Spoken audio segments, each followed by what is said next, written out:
Finally আহি গৈছে অৰুণোদয় 3.0 যিটো ফাইনাল লিষ্ট আছে এই লিষ্টখন কিন্তু আহি পৰিছে। যদি আপোনালোকে এই লিষ্টখন এতিয়ালৈকে চাব পৰা নাই, আপোনালোকে এই লিষ্টখন কেনেকৈ চাব পাৰিব এই ভিডিঅ'টোৰ মাধ্যমত সম্পূৰ্ণ কথা আপোনালোকে জানিব পাৰিব। ইয়াতে আপুনি চাব পাৰিছে ইয়াতে অৰুণোদয় 3.0 ফাইনাল লিষ্ট, ইয়াতে 2025 7-21 তাৰিখ। তো আপোনালোকে ইয়াতে আপোনালোকে ফাইনাল লিষ্ট আপোনালোকে চাব পাৰিব। তো আপোনালোকৰ যিটো মানে ডিষ্ট্ৰিক্ট আছে বা আপোনালোকৰ লোকসভা আছে, আপোনালোকৰ ব্লক আছে, আপোনালোকৰ গাঁও পঞ্চায়ত, আপোনালোকৰ পুল ষ্টেচন আৰু আপোনালোকৰ যিটো বেনিফিচিয়াৰী নেম, আপোনালোকৰ যিটো মানে সিলেক্ট আপোনালোকৰ যিটো নাম আছে এই নামটো, আপোনালোকৰ এপ্লিকেশ্যন আইডি অৰুণোদয়ৰ আৰু আপোনালোকৰ ৰেচন কাৰ্ড নম্বৰ, আপোনালোকৰ ফেমিলি বেংক একাউণ্ট, আধাৰ কাৰ্ড, এপ্লিকেশ্যন মোবাইল নম্বৰ, আপোনালোকৰ অৰুণোদয় যিখিনি তথ্য আছে এই তথ্যখিনি আপোনালোকে কেনেকৈ চাব। যদি আপোনালোকৰ বেলেগ ডিষ্ট্ৰিক্ট আপোনালোকে ইয়াতে আপোনালোকে চাব পাৰিছে, ইয়াতে যিকেইটা আমাৰ অসমৰ ডিষ্ট্ৰিক্ট আছে সব ডিষ্ট্ৰিক্ট কিন্তু ইয়াতে শ্ব' হৈ আছে। তো আপোনালোকৰ ডিষ্ট্ৰিক্ট কেনেকৈ আপোনালোকে চেক কৰিব। ধৰক মই আপোনালোকৰ ইয়াতে দেখুৱাই দি আছোঁ। ইয়াতে মই কামৰূপ চিলেক্ট কৰি আছোঁ। ইয়াতে মই কামৰূপ চিলেক্ট কৰি আছোঁ। কামৰূপ কেনেকৈ চিলেক্ট কৰিব, ইয়াতে আপোনালোকে এৰ' পাব, এৰ'ত ক্লিক কৰিব। ক্লিক কৰাৰ লগে লগে ইয়াতে ডিষ্ট্ৰিক্ট নেম, তো আপোনালোকে এনেকৈ আপোনালোকে চিলেক্ট কৰিব লাগিব। তো ইয়াতে মই যিহেতু কামৰূপ, ইয়াতে মই কামৰূপ চিলেক্ট কৰিছোঁ। ইয়াতে কামৰূপ চিলেক্ট কৰিছোঁ। ইয়াতে চাব পাৰিব টিক মাৰ্ক হ'ব, কিন্তু টিক মাৰ্ক হোৱাৰ পিছত ইয়াতে ডানত ক্লিক কৰি দিব। তো ইয়াতে চাব পাৰিছে ইয়াতে আহি গ'ল ৰঙিয়া। আপোনালোকৰ ডিষ্ট্ৰিক্টসমূহ এনেকৈ চেক কৰিব পাৰিব। প্ৰথমতে আপোনালোকে এই লিষ্টখন আপোনালোকে ডাউনলোড কৰি লওক। ডাউনলোড কৰি কিনে আপোনালোকৰ যিটো লিষ্ট আছে, আপোনালোকৰ নাম আছে, এই নামখন আপোনালোকে চাব পাৰিব। তো এই লিষ্টখন আপোনালোকে এক্সেল ফৰ্মেটতহে আপোনালোকে এই লিষ্টখন ডাউনলোড কৰিব পাৰিব। তো আশা কৰিছোঁ আপোনালোকে ভালদৰে বুজিবলৈ পাৰিছে। তো ইয়াতে কিন্তু বহুত মানুহৰ নাম আছে, ইয়াতে বহুত মানুহৰ নাম। এখন আপোনালোকে ফৰ্ম আপোনালোকে দেখা পাই আছে, এই ফৰ্মখন কিন্তু আপোনালোকে যিসকলে এপ্লাই কৰিব সেইসকল মানুহে কিন্তু এই ফৰ্মখন লাভ কৰিব।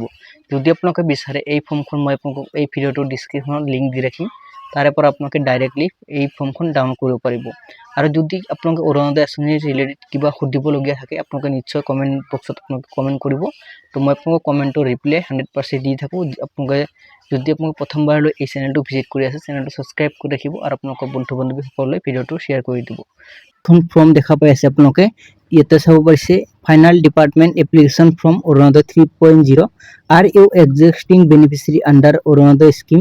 যদি আগতে আপোনালোকে অৰুণোদয় স্কিমখন লাভ কৰিছে তেনেহ'লে আপোনালোকে ইয়েছৰ লগত যিটো খালী বক্স আছে এই খালী বক্সত আপোনালোকে টিক মাৰ্ক লগাব। আৰু যদি আপোনালোকে প্ৰথমবাৰ এই অৰুণোদয় আঁচনিৰ যিখন ফৰ্ম আছে এই ফৰ্মখন আপোনালোকে ফিল আপ কৰি আছে তেনেহ'লে আপোনালোকে নোৰ লগত যিখন বক্স আছে এই বক্সত আপোনালোকে টিক মাৰ্ক লগাব। ইয়াতে আপোনালোকে পাছপোৰ্ট চাইজ ফটো এক কপি লগাব আৰু আপোনালোকে ফটোৰ ওপৰতে এখন চিগনেচাৰ কৰি দিব। আৰু চিগনেচাৰ কৰিব নোৱাৰিলে আপোনালোকে থাম্ব বা আপোনালোকে টিপ চহী দিব পাৰিব। ৰেচন কাৰ্ডৰ নম্বৰটো আপোনালোকে ইয়াতে ধুনীয়াকৈ লিখি দিব। আপোনালোকৰ ডিষ্ট্ৰিক্টখনৰ নাম ইয়াতে ধুনীয়াকৈ লিখি দিব। আপোনালোকৰ LSC খনৰ আপোনালোকৰ নাম ইয়াতে ধুনীয়াকৈ লিখি দিব। আপোনালোকৰ LSC যিখন আপোনালোকৰ লোকসভা আছে এই লোকসভাখনৰ নাম ইয়াতে ধুনীয়াকৈ লিখি দিব।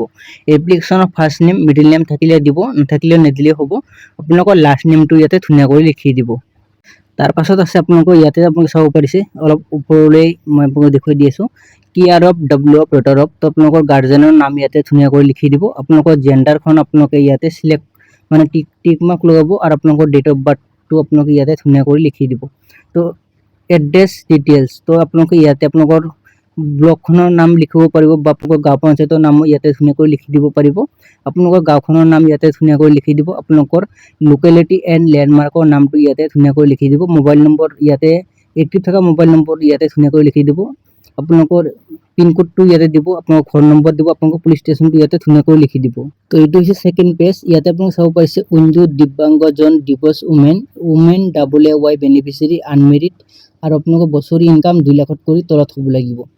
আপোনালোকে ইয়াতে আপোনালোকে যোনটো হয় সেইটো আপোনালোকে ইয়াতে টিক মাৰ্ক লগাই কিনে আপোনালোকৰ ইয়াতে বেংক একাউণ্ট নম্বৰটো ইয়াতে ধুনীয়াকৈ লিখি দিব। Bank name, bank branch name দিব, IFSC কোড দিব। আপোনালোকৰ যিটো পাছবুক আছে পাছবুকটো ইয়াতে জেৰেক্স কৰি কিনে আপোনালোকে ইয়েছত ক্লিক কৰিব, টিক মাৰ্ক লগাব। তাৰ পাছত আছে আপোনালোকে ইয়াতে আপোনালোকৰ যিটো আধাৰ কাৰ্ড নম্বৰ আছে সেই আধাৰ কাৰ্ডৰ নম্বৰটো ইয়াতে ধুনীয়াকৈ লিখি দিব। আপোনালোকৰ ভোটাৰ কাৰ্ডৰ নম্বৰটো ইয়াতে ধুনীয়াকৈ লিখি দিব। ইয়াতে আপোনালোকে ইয়েছৰ লগত যিটো বক্স আছে এই বক্সত টিক মাৰ্ক লগাব। থাম্ব আপোনালোকে বা চিগনেচাৰ আপোনালোকে দি কিনে নেক্সট যিটো পেজ আছে সেই পেজটো মই দেখুৱাই দি আছোঁ। তো নেক্সট পেজটো আপোনালোকে বিশেষ একো ক'বলগীয়া নাই। তো ইয়াতে আপোনালোকৰ নামটো ইয়াতে ধুনীয়াকৈ লিখি দিব, আপোনালোকৰ গাৰ্জেন নামটো দিব, আপোনালোকৰ বয়সটো দিব, আপোনালোকৰ এড্ৰেছখিনি ইয়াতে ধুনীয়াকৈ লিখি দি কিনে আপোনালোকে ৰেচন কাৰ্ডৰ নম্বৰটো দিব। তললৈ আহিব, অহাৰ পাছত আপোনালোকে ইয়াতে বেনিফিচিয়াৰী চিগনেচাৰ আৰু বেনিফিচিয়াৰী নেম, বেনিফিচিয়াৰী চিগনেচাৰ কোনটো ডেটত এই ফৰ্মখন জমা দিব সেই ডেটটো দিব আৰু আপোনালোকৰ গাঁওখনৰ নাম ইয়াতে ধুনীয়াকৈ লিখি দিব। অৰুণোদয় আঁচনিৰ ফৰ্ম ফিল আপ কৰা হৈ গৈছে।